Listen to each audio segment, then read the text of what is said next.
Space पे या अंतरिक्ष पे जाने वाली पहली हिंदुस्तानी जो महिला, first Indian women Kalpana Chawla, उनकी मौत हुई थी 1 फरवरी 2003 को। करीब 16 साल कल पूरे हो जाएंगे। और लगता नहीं है, ऐसा लगता है कल की बात है, 16 साल पहले जो ये हादसा हुआ था जिसने एक होनहार जो साइंटिस्ट थी उनको छीन लिया। और चूँकि इस खबर से मैं इसलिए भी जुड़ा हुआ था कि जब खबर आई थी 1 फरवरी 2003 को, और ये फ्लोरिडा में ये जो शटल था, स्पेस शटल कोलंबिया, उसके गिरने की और इन तमाम जो 7 उसमें एस्ट्रोनॉट बैठे हुए थे उनकी मौत की। तो चूँकि कल्पना चावला, हालांकि वो इंडियन सिटीज़न थी, लेकिन बाद में यूएस जाने के बाद यूएस सिटीज़न हो गई और उन्होंने एक फ्रेंच से शादी की। लेकिन उनकी स्कूलिंग और कॉलेज जो पढ़ाई हुई थी उसका पूरा जो है रिश्ता हिंदुस्तान से था। और करनाल में वो पैदा हुई थी एक बिजनेसमैन फैमिली के घर पर। और उनके जो पिता थे बनारसी लाल चावला, बिजनेसमैन थे। उनके 4 बच्चे थे, उन चारों में कल्पना चावला सबसे छोटी थी। तो करनाल में पैदाइश हुई और करनाल में ही फिर एक टैगोर बाल निकेतन स्कूल है जहाँ पे पढ़ाई की, वहाँ 8 क्लास तक पढ़ाई की थी। और तब करनाल में ही ये लोग रहते थे। तो जब ये खबर आई तो तमाम जो टीम है वो पता लगाने की कोशिश की कि कल्पना के यहाँ पे कौन कौन फैमिली के लोग हैं, क्या है। तो फिर मैं करनाल गया था उसी दिन जब ये हादसा हुआ था 2003 में। और मैं अगले 2-3 दिन तक वहीं था, क्योंकि वहीं से लगातार कई शोज़ करने थे। और जो कल्पना के जानने वाले जितने लोग थे, स्कूल की टीचर, प्रिंसिपल, जो उनके साथ पढ़े थे, उन लोगों से तब मिलने का मौका मिला, समझने का मौका मिला था कल्पना चावला के बारे में। तो पता चला था कि बचपन से ही करनाल के ऊपर से जब प्लेन गुजरा करता था, जब तो कल्पना चावला को हमेशा प्लेन में बड़ा शौक़ रहा था और आसमान के राज को जानने में भी बड़ा शौक़ था। हालांकि उनके फादर चाहते थे कि वो डॉक्टर बने या टीचर बने, लेकिन कल्पना चावला जब छोटी थी तभी से वो प्लेन की ही पेंटिंग्स बनाने लगी। और 8 क्लास में जाते जाते फिर उन्होंने कहा था कि वो मतलब स्पेस और इस दुनिया के बारे में जानना चाहती हैं, ये सारी चीज़ हुई। तो उस वक्त हालांकि उनके फादर मदर सब हंसते थे, लगता था बच्ची है, लेकिन कहीं ना कहीं दिमाग में था पूरा कि नहीं, मुझे यहीं करना है और यहीं जाना है। तो करनाल से स्कूलिंग के बाद जब कल्पना चावला कॉलेज पहुंचती है तो पंजाब इंजीनियरिंग कॉलेज से वो बाकायदा एरोनॉटिकल में इंजीनियरिंग करती हैं, वहाँ से डिग्री लेती हैं। और फिर पंजाब इंजीनियरिंग कॉलेज से पास करने के बाद, एरोनॉटिकल में डिग्री लेने के बाद, वो यूनाइटेड स्टेट चली जाती हैं। और वहाँ पे जाने के बाद वो एक तो कोलोराडो यूनिवर्सिटी में एडमिशन लेती हैं 1988 में, और वहाँ से एरोस्पेस में इंजीनियरिंग करती हैं। फिर टेक्सास जाती हैं, टेक्सास से वो फिर वहाँ पे मास्टर्स की डिग्री लेती हैं।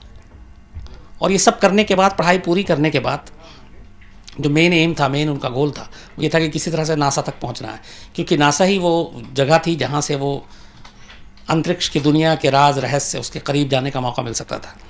तो ये शुरू से ही था कि नासा जाना है और वहीं से आगे की मंजिल तय करनी है। तो सारी पढ़ाई हुई। उसके बाद खैर ये नासा पहुंचती है 1994 में कल्पना चावला। और नासा में जो भी ज़रूरी टेस्ट था, उस टेस्ट को पास करने के बाद ये पहली बार एस्ट्रोनॉट कैंडिडेट के तौर पे चुनी जाती हैं नासा में। 1 साल की ट्रेनिंग के बाद फिर ये एक जो एस्ट्रोनॉट ऑफिस में एक क्रू रिप्रेजेंटेटिव के तौर पर इनका सिलेक्शन होता है और वहाँ पे ये काम करने लगती हैं। इस काम के दौरान सारे जो स्पेस के शटल, स्पेस से जुड़ी हुई रिसर्च, ये सारे काम इसके तहत आते थे और ये काम चलता रहता है। तो 94 से 3 साल गुजर जाते हैं। 3 साल के बाद फिर बहुत सारे ऐसे टेस्ट होते हैं जिसमें वो लगातार पास करती जाती हैं। और आखिर में 1997 में पहली बार कल्पना चावला को मौका मिलता है, वो सिलेक्ट होती हैं स्पेस में जाने के लिए। कुल तब 7 लोगों को चुना गया था स्पेस में जाने के लिए, जिनमें एक कल्पना चावला थी। और ये पहली बार था कि किसी एक हिंदुस्तानी महिला को स्पेस में जाने का मौका मिल रहा था। तो ये एक बड़े गर्व की बात थी पूरे देश के लिए भी। 17 नवंबर 1997, 17 नवंबर 1997 को पहली बार कल्पना चावला अपनी ज़िंदगी में स्पेस में जाती हैं। और इन लोगों का जो पूरा टारगेट था वो ये था कि 17 नवंबर को यहाँ से जाना था और 5 दिसंबर 1997 को इनको वापस आना था। और इत्तेफाक से ये वही शटल नाम जो था कोलंबिया का, फ्लाइट STS-87 इसका नंबर था, और ये कोलंबिया के शटल जिसमें बैठकर कल्पना चावला और इनके साथ बाकी जो 6 लोग थे वो स्पेस में पहली बार जाते हैं। इस सफ़र का उन्होंने बहुत बाद में आने के बाद काफ़ी जिक्र भी किया, और इसकी कुछ ख़ास चीज़ें थी जो पहली बार स्पेस का सफ़र रहा, अंतरिक्ष का कैसा रहा। कुल मिलाकर 252 बार 252 टाइम्स इन्होंने स्पेस से धरती की परिक्रमा की थी, मतलब पूरे धरती के चक्कर लगाए थे वो 252 बार 252 टाइम्स स्पेस में रहने के दौरान, करीब 17 नवंबर से लेकर 5 दिसंबर के बीच में 2 हफ्ते से भी कम वक्त में पूरी धरती के 252 चक्कर लगाए थे। और इस दौरान में जो इनको काम था वहाँ पे वो पूरा सैटेलाइट्स और वो से बाकी चीज़ों की जो जानकारी थी वो करना था। एक जो ख़ास चीज़ थी कि एक स्पार्टन सैटेलाइट को वहाँ पे फिक्स करना था, जो ये बताने वाला था कि जो सूरज की बाहरी लाइनें लेयर होती हैं वो उसमें क्या राज है, क्या कुछ छुपा हुआ है। तो ये सब कुछ फिक्स किया था, लेकिन उसमें कुछ प्रॉब्लम आ गई थी। तो बाद में फिर कल्पना चावला और उनके एक और साथी, ये दोनों बाकायदा उन्होंने स्पेस वॉक किया था उसको जाकर ठीक करने, मरम्मत करने के लिए। तो शटल से निकल कर फिर स्पेस वॉक करके उसको ठीक करके आई थी, और इसके लिए काफ़ी तारीफ भी हुई थी उनकी। जो पहली बार 1997 में कल्पना चावला जब स्पेस पर गई, तो मैंने आपको जैसा बताया कि 2 हफ्ते से भी कम वक्त में 252 चक्कर या परिक्रमा कहें धरती की लगाई थी, और वहाँ जाते ही वो पहली हिंदुस्तानी महिला बन गई थी स्पेस में जाने वाली। इस दौरान में जो पहला सफ़र था स्पेस का, 10.4 मिलियन माइल्स ट्रैवल किया था इन्होंने। मतलब अगर इसको आप किलोमीटर में जोड़ें तो करीब 1 करोड़ 16 लाख किलोमीटर का सफ़र तय किया था पहली बार में। टोटल 372 घंटे और 15 दिन 12 घंटे, ये इनके पहले सफ़र का हिसाब किताब था स्पेस का जब ये गई थी। और उसके बाद 5 दिसंबर को बाहिफाजत ये सारे जो हैं ये लौट आए थे, और ये बहुत ही एक सक्सेसफुल मिशन था स्पेस का। और इस सफ़र के बाद कल्पना चावला की भी इज़्ज़त बढ़ी, उन्होंने देश का भी गौरव बढ़ाया, और इसमें काफ़ी सक्सेसफुल रहा सब कुछ मिशन। इसके बाद वो लौटती हैं 1997 में ही, और फिर उसी नासा में अपने काम में लग जाती हैं, आगे की जो सारी चीज़ें थी उसमें लग जाती हैं। और इस बीच में फिर सारी बाकी तैयारी चलती रहती है। स्पेस में जो रिसर्च है, साइंस जो रिसर्च का काम था वो सब भी चलता रहता है। इसी बीच दोबारा 2003 में एक और ग्रुप को भेजना था वहाँ पे स्पेस में, और उसके लिए फिर कल्पना चावला का सिलेक्शन होता है, और कल्पना चावला जो है वो दोबारा स्पेस में जाने के लिए तैयार होती हैं। तो ये जो दूसरा चक्कर था स्पेस का कल्पना चावला के लिए, 2000 में इनका सिलेक्शन हुआ था, और कुल इसमें 7 लोग थे, जिनमें से एक जो मेन पायलट थे वो ऑलरेडी पहले भी कल्पना चावला के साथ उस मिशन में थे जो 1997 में स्पेस में गए थे। तो दूसरी बार मतलब 97 में लौटने के 3 साल के बाद ही 2000 में सिलेक्शन होता है कल्पना चावला का, और इनको फिर स्पेस में जाना था। लेकिन इनको जाना वक्त से मतलब पहले था, पर कई बार ऐसी एंड टाइम पे कुछ चीज़ें हुई जिसकी वजह से ये सफ़र डिले होता गया। सबसे पहले जुलाई 2002 में ही जाना था, पर उस वक्त पता चला कि इसके इंजन में जो है कोई क्रैक्स आ गया, तो इस वजह से उसको टालना पड़ा। देन इसके बाद फिर 1-2 बार और प्लान बना, तो फिर कुछ ना कुछ स्पेस शटल में कुछ प्रॉब्लम्स दिखाई दी, तो ये सफ़र फिर टला। इसके बाद आखिरकार फिर तय हुआ कि ये जो सफ़र है ये 16 जनवरी 2003 को शुरू होगा, सारे फाइनल चेकअप के बाद। और ये कोलंबिया शटल था जो 28 बार स्पेस में जा चुका था, उसके 28 चक्कर लग चुके थे। और कहते हैं कि एक इस तरह के स्पेस शटल कोलंबिया जैसा वो कम से कम 100 चक्कर लगा सकता है स्पेस के, तो अभी उसने 28 चक्कर ही लगाए थे। तो कुल मिलाकर उसकी भी मतलब जो शटल की हालत थी वो अच्छी थी, सब कुछ ठीक था। तो सारे चेक, सारी जांच के बाद आखिरकार 16 जनवरी 2003 को 7 लोग कोलंबिया शटल से स्पेस के लिए रवाना होते हैं, जिसमें कल्पना चावला भी थी। वहाँ जाने के बाद जो इस बार इनको मेन काम था वो ये था, पूरा साइंस एंड रिसर्च मिशन था ये, जो सेकंड सफ़र था। तो वहाँ अलग अलग चीज़ें इनको टास्क दिया गया था, सभी लोगों को वो पूरा करना था। करीब 80 एक्सपेरिमेंट की इस टीम ने वहाँ पर जाने के बाद, टोटल अलग अलग 80 खोज की जो इनको टास्क दिया गया था, और सारे सक्सेसफुली हुए।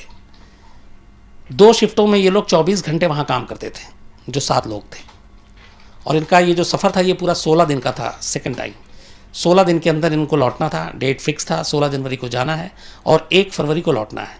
और 1 फरवरी को फ्लोरिडा के टाइम के हिसाब से सुबह 8 बजे के आसपास इस कोलंबिया शटल को लैंड करना था।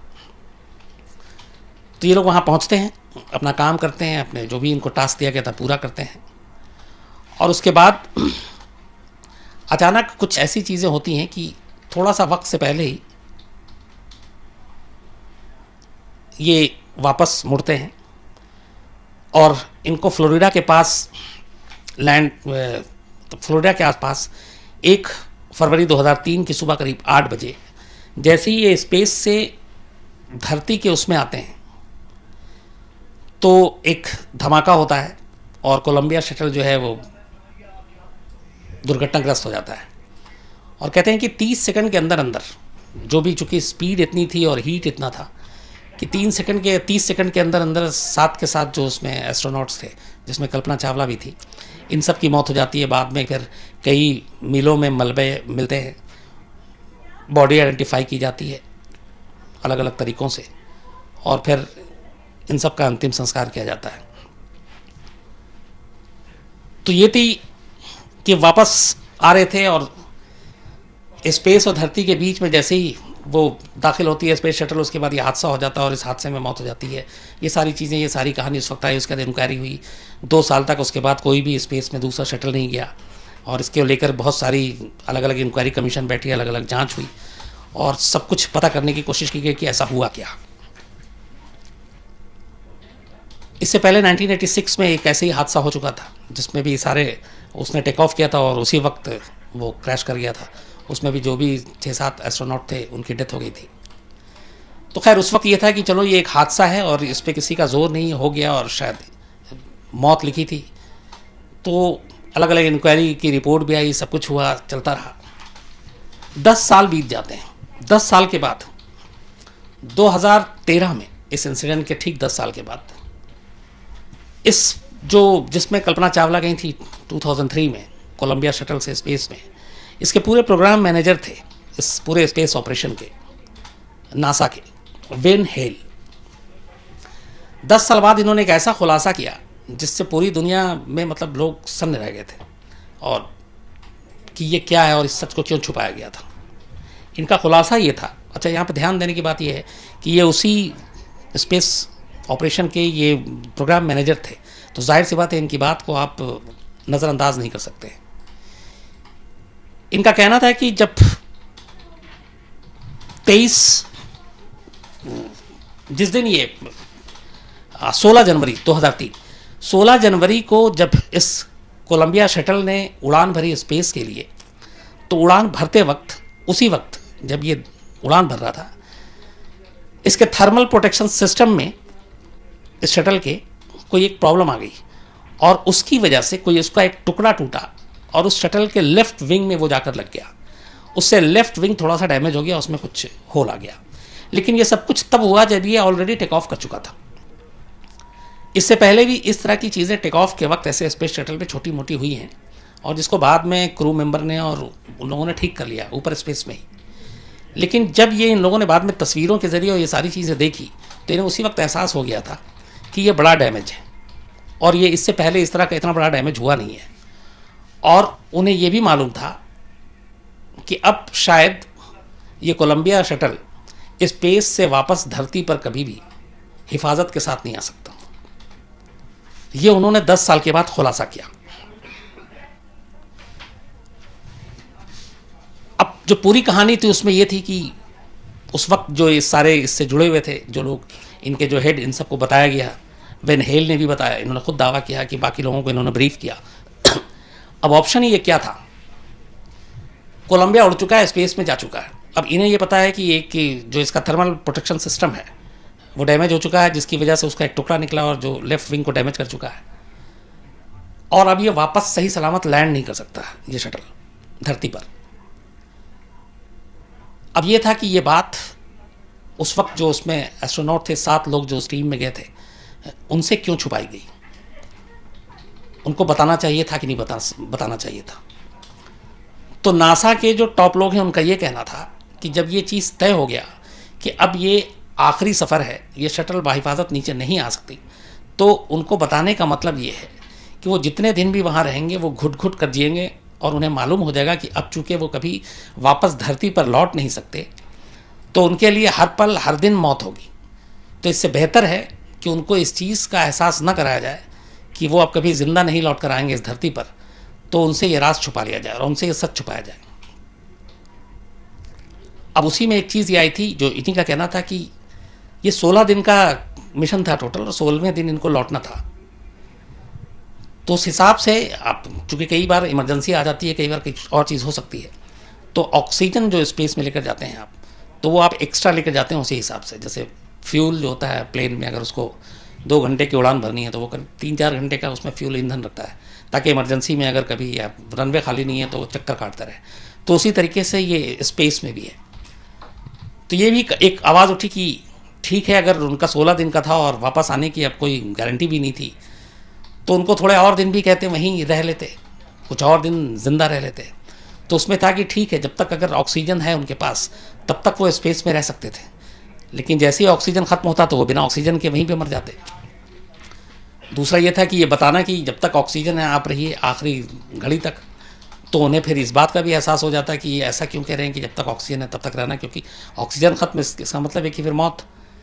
तो इसलिए भी ये नहीं बताया गया, और इसीलिए तय टाइम टेबल और प्रोग्राम के हिसाब से ही जब लौटना था तभी उनको लौटने के लिए कहा गया। लेकिन तय वक्त से 16 मिनट पहले यह हादसा हो गया था, और ये यही था कि जब वो स्पेस से धरती के रेडियस में, रेंज में आते हैं, तो वो जो विंग था, जो टुकड़ा था, उसके बाद वो उस तापमान, हीट को और कुछ और तकनीकी चीज़ें थी जिसको वो संभाल नहीं पाता है, और उस वक्त उसकी स्पीड इतनी थी, उस पर कंट्रोल नहीं हो पाता है, और कहते हैं कि 30 सेकंड के अंदर अंदर सभी की मौत हो जाती है, और उसके बाद वो मलबा फिर धरती पर आकर गिरता है। तो ये जो खुलासा था, इसके बाद पहली बार ये पता चला कि जिस दिन, मतलब ये लोग 16 जनवरी 2003 को जब गए थे स्पेस में, कायदे से उसी दिन यहाँ पे ये पता चल गया था नासा में कि इनकी आखिरी उड़ान है, आखिरी प्रवास है, इसके बाद ये ज़िंदा कभी धरती पर लौटेंगे नहीं। और हुआ वही, और ये वेन हेल का दावा था, और उन्होंने कहा था कि ये फैक्ट है, क्योंकि उन लोगों ने ये देख लिया था कि ये किस तरह की चीज़ें हैं और क्या नुकसान हुआ है। अब यहाँ पे 2 चीज़ें जो मैंने आपसे शुरू में कहा कि ये मतलब कितना सही था या कितना गलत था, कि अगर ये मालूम हो चुका था कि अब वो वापस लैंड नहीं कर सकता और वापस लौट नहीं सकते, तो क्या उन लोगों को बताना चाहिए था या नहीं। अब इस पे 2 तरह की राय है। अगर आप उसके ऊपर, बहुत सारे लोगों ने नासा में भी, और जो नासा के सारे साइंटिस्ट हैं उनके भी बहुत सारे कमेंट्स हैं। ज़्यादातर लोगों का ये है कि उनको ना बताकर ठीक किया, क्योंकि ऑप्शन कोई था नहीं, और वो पल पल फिर हर दिन मरते। लेकिन कुछ लोगों का कहना था कि नहीं, उनको बता देना चाहिए था, उनके साथ धोखा नहीं करना चाहिए था।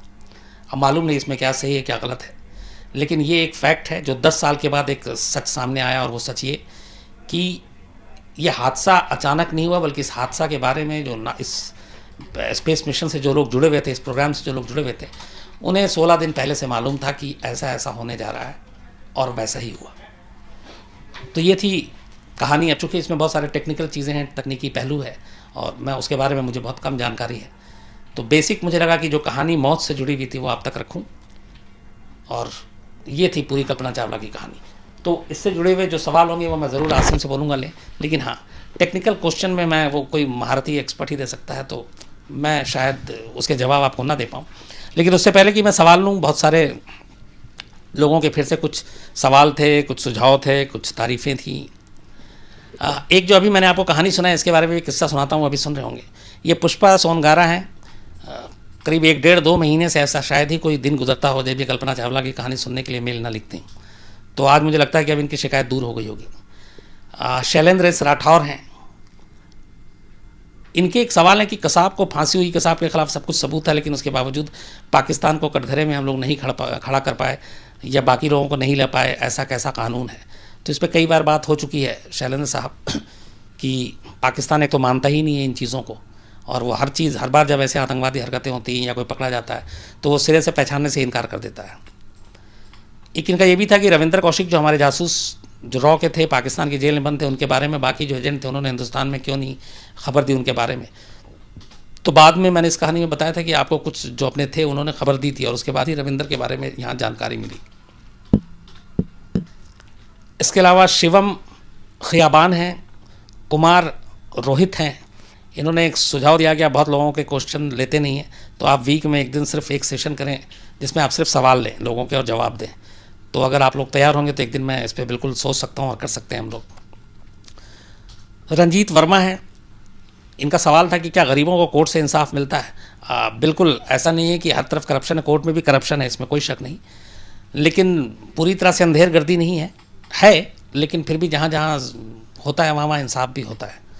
मोहसिन हक हैं, नवीन प्राशर हैं, और इनका कहना था कि आप भूत प्रेत पे यकीन करते हैं। मैंने इनको पहले ही बताया कि मैं बिल्कुल नहीं करता हूँ।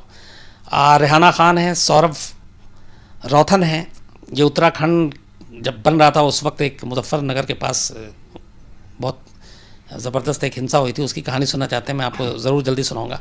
विमल कौशिक हैं, इन्होंने लिखा था कि ये गूगल पर गए थे और इन्होंने कहीं हिंदुस्तान में जितनी फांसी हुई है उसमें रंगा बिल्ला का नाम नहीं है। तो सौरभ विमल साहब, अब मैं चूँकि गूगल के लिए ज़िम्मेदार नहीं हूँ, लेकिन मैं आपको ये यकीन दिलाता हूँ कि रंगा बिल्ला को इसी दिल्ली के तिहाड़ जेल में फांसी हुई थी और ऑलरेडी फांसी हो चुकी है। एक इनका ये भी था कि ललित नारायण मिश्रा की कहानी में कुछ तारीख या डेट गलत थी, हो सकता है गलती हुई हो तारीख में, क्योंकि हम लोग भी इंसान हैं, गलतियाँ कर सकते हैं। डॉक्टर अंकुर खुराना है, ये पेशावर स्कूल अटैक की कहानी सुनना चाहते हैं, जल्दी आपको सुनाता हूँ। गुरुदेव है, 93 ब्लास्ट की कहानी सुनना चाहते हैं, मैं भी आपको सुनाता हूँ जल्दी। जंग जसवाल साहब ने ये लिखा है कि जो गौरव तिवारी की कल स्टोरी सुनाई थी उसमें ये भी तो पॉसिबल है कि अचानक डेथ हुई थी तो हार्ट अटैक हो सकता है। बिल्कुल, और यंग लोगों को भी हार्ट अटैक होता है, ऐसे कई हमारे सामने किस्से आए हैं। लेकिन यहाँ पे इस चीज़ को जसवाल साहब जो थोड़ा सा उलझा दिया मामला वो पोस्टमार्टम रिपोर्ट ने, क्योंकि पोस्टमार्टम रिपोर्ट में कहीं कार्डियक अरेस्ट या दिल का दौरा नहीं था, पोस्टमार्टम रिपोर्ट में था कि मौत दम घुटने से हुई है, और इसीलिए ये हार्ट अटैक की बात को साइड कर दिया गया। तनवीर अहमद हैं, निखिल झा हैं, ये डीएसपी मर्डर राजा भैया वाली कहानी सुनना चाहते हैं, ज़रूर आपको सुनाऊंगा। अहमद आकिल हैं, निखिल ठक्कर, गुरजोत कौर, इसके अलावा सनी प्रकाश, हाशिम खान,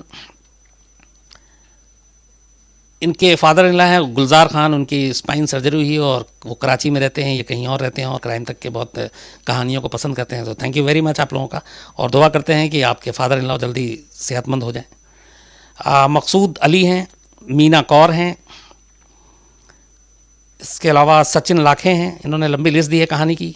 सुंदर भगवान है, ये नाराज़ हैं, आजकल कहते हैं आप मेल का जवाब नहीं देते, मैंने कहा इसीलिए चलिए आज आपका नाम ही ले लेता हूँ। डॉक्टर अरविंद शर्मा हैं, ये इनका कहना है कि मीडिया बहुत नेगेटिव खबरें दिखाती है, जबकि ऐसा नहीं है, हर तरफ नेगेटिव चीज़ें नहीं, अच्छी चीज़ें भी हैं। मैं बिल्कुल आपसे सहमत हूँ, अच्छी चीज़ें होती हैं, लेकिन क्या कीजिएगा, नेगेटिव खबरें का एक चलन चल गया है और लोग दिखा रहे हैं, हो रहा है, ऐसा होना नहीं चाहिए। मैं भी आपके इस राय से बिल्कुल सहमत हूँ। और एक ज्योति सिंह वाले प्रदीप सिंह हैं, ये ज्योति सिंह इनकी वाइफ हैं और प्रदीप सिंह हैं, तो इन्होंने ये स्पेशली लिखा था ताकि पहचान सकें ये। लक्ष्मी मूर्ति जी हैं, रॉय पार्थ हैं, इसके अलावा रितिका शर्मा हैं, दीपक कुमार पांडे, वाइफ ऑफ किरण, इनकी वाइफ जो है वो किरण है, मोना, ये आर्मी में हैं और क्राइम तक की कहानी सुनते हैं और कहते हैं कि आर्मी की भी कोई कहानी सुनाए। मैं जल्दी दीपक साहब आपको सुनाता हूँ। इसके अलावा मिराजुद्दीन अहमद हैं, डॉक्टर शशि मोहन शर्मा, नीरू शर्मा हैं, ये डेंटिस्ट हैं और इनके हस्बैंड और बेटे दोनों भी कहानी सुनते हैं। तो थैंक यू वेरी मच आप लोगों का, और आप लोग जितने सारे सुझाव देते हैं, जो प्यार देते हैं, वाकई क्राइम तक बहुत लकी है, हम सब भी लकी हैं, आप जैसी फैमिली है हम लोगों की। तो बस इसी तरह अपना प्यार आप बनाए रखें। अब आसिम बताओ। सर एक सवाल जो हाँ 5-6 लोगों ने एक साथ हाँ एक चीज पूछी है हाँ कि जो प्लेन क्रैश हुआ था अमेरिका को पता था क्या उस टाइम पीरियड में वो दूसरा रॉकेट भेज के उन्हें बचा नहीं सकते थे?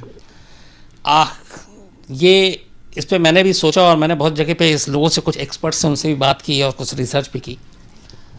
स्पेस शटल और एक आम प्लेन, इन दोनों में बहुत फ़र्क होता है। हालांकि बेहतर एक्सपर्ट बताएंगे, लेकिन जो बेसिक मुझे थोड़ी बहुत जानकारी है, ऐसा नहीं कि अचानक इमरजेंसी में कुछ हो और आप फ़ौरन आना फाना में तैयार करें और उसमें पेट्रोल भरें और बाकी चीज़ें जो भी होती है और आप भेज दें।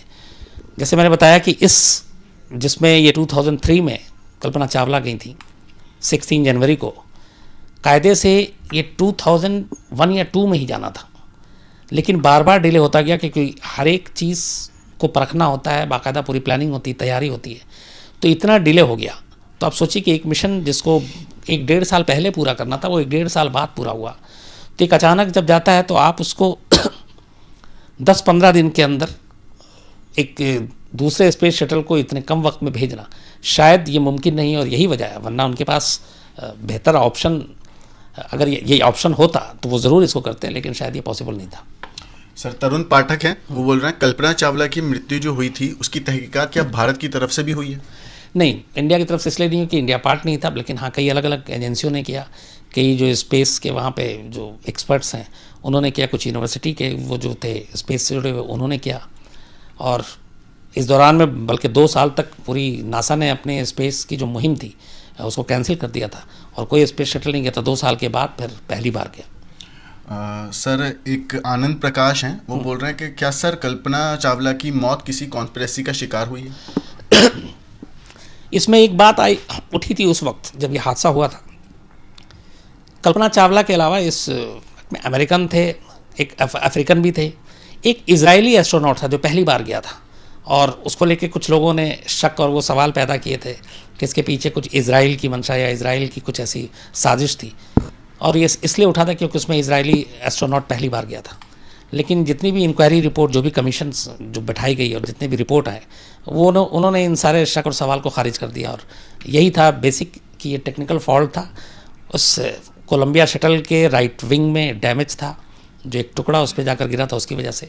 और इसीलिए जब वो स्पेस से धरती के उसमें आता है तो ये भी है कि उसमें जब आप स्पेस और धरती के बीच में जब आप दाखिल होते हैं तो कुछ वक्त का गैप होता है, जिससे आपका जो वो है कम्युनिकेशन वो कट जाता है एटीसी से या आपके अपने नासा के जो सेंटर हैं उससे, क्योंकि उस वक्त इतनी ज़्यादा हीट और बाकी क्या क्या चीज़ें होती हैं, कुछ टेक्निकल है, लेकिन कुछ पल के लिए वो संपर्क टूट जाता है।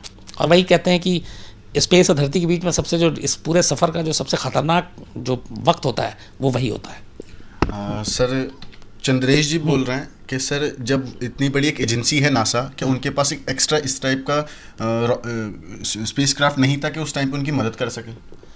देखिए, मुझे लगता है फिर ये सारे सवाल वहीं घूम कर आएंगे कि अगर ये मुमकिन होता तो शायद जाहिर सी बात है अरबों रुपए लगे होते हैं इन चीज़ों पे, तो मैं तो डॉलर में बात करूँगा, और जो पूरा एक इनका एक प्रोजेक्ट होता है उस पर इतना काम करना पड़ता है, इतनी ट्रेनिंग होती है।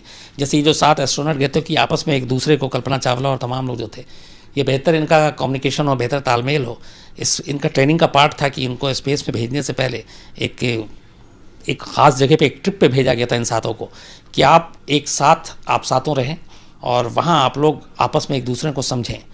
तो बाकायदा ये ट्रेनिंग का पार्ट था कि उनको सातों को एक जगह एक ट्रिप पे भेजा गया और वो एक साथ रहे, लंबे वक्त तक रहे और फिर वापस आते। तो अलग अलग ट्रेनिंग में एक ट्रेनिंग ये भी था। तो इतना सारा खर्च होता है, इतनी चीज़ें होती हैं। तो और सबसे बड़ी बात यह है कि चलिए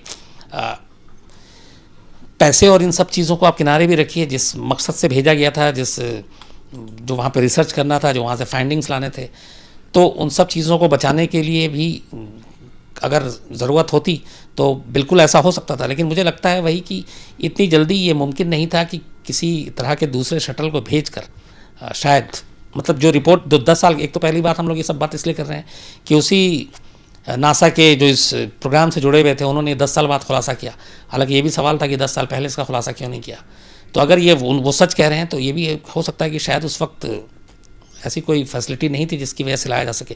और दूसरा या तो ये भी है कि ये 10 साल के बाद इन्होंने जो भी कहा है इसका कोई ग्राउंड नहीं है, या तो झूठ बोल रहे हैं। तो दोनों इसके पहलू हो सकते हैं। सर, आशीष सोनी है, वो बोल रहे हैं अमेरिका के नासा स्पेस ने क्या अपनी धाक जमाने की घबराहट में कुछ भी करने की नहीं चूकता, क्या इसी वजह से उसने इंसान की कीमत ना समझ के इतना टाइम के बाद भी प्लेन भेजा? देखिए, वही है, ये चीज़ें यहाँ पे मेरे लिए बोलना या इसका जवाब देना शायद सही नहीं होगा, क्योंकि मैं इसके बारे में बेसिक, मतलब ये बाकी चीज़ें जो हुई वो तो आप तक पहुंचा दी, लेकिन इसकी मतलब जो टेक्निकल चीज़ें हैं उससे मैं बिल्कुल भी अच्छी तरीके से वाकिफ़ नहीं हूँ, तो मैं शायद इसके बारे में बताना ठीक नहीं रहेगा। सर राकेश जी बोल रहे हैं कि नासा ने कल्पना चावला के पेरेंट्स से माफ़ी मांगी थी। नहीं, इसमें कोई माफ़ी और इसकी ज़रूरत नहीं थी। मतलब जाहिर सी बात है, शोक और अफसोस पूरी दुनिया ने जताया, नासा ने भी जताया, और नासा को तो बड़ा झटका इसलिए भी लगा क्योंकि उनके अपने जिनके ऊपर इतनी मेहनत की थी 7 एस्ट्रोनॉट जो हैं वो उनके चले गए। तो ऐसे लोगों को तैयार करना ही अपने आप में बहुत मुश्किल काम होता है, तो नासा के लिए तो धक्का था ही था ही।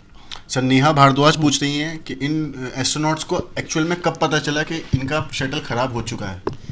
नहीं, ऊपर के एस्ट्रोनॉट जो वो लोग थे 7, इनके बारे में तो रिपोर्ट यही कि उनको बताया ही नहीं गया था, उन्हें कोई जानकारी नहीं थी। उनको तो जो कहा गया, जैसे इंस्ट्रक्शन दिए गए वो वैसे गए और वो वैसे वापस आ रहे थे।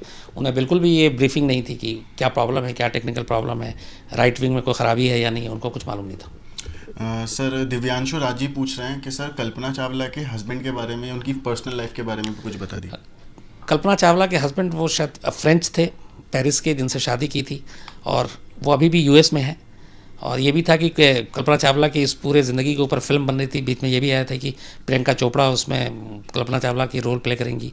इसी बीच में उनके हस्बैंड का एक इंटरव्यू भी आया था कि नहीं, ऐसा किसी फिल्म ने कोई राइट्स के लिए उनसे अभी तक बातचीत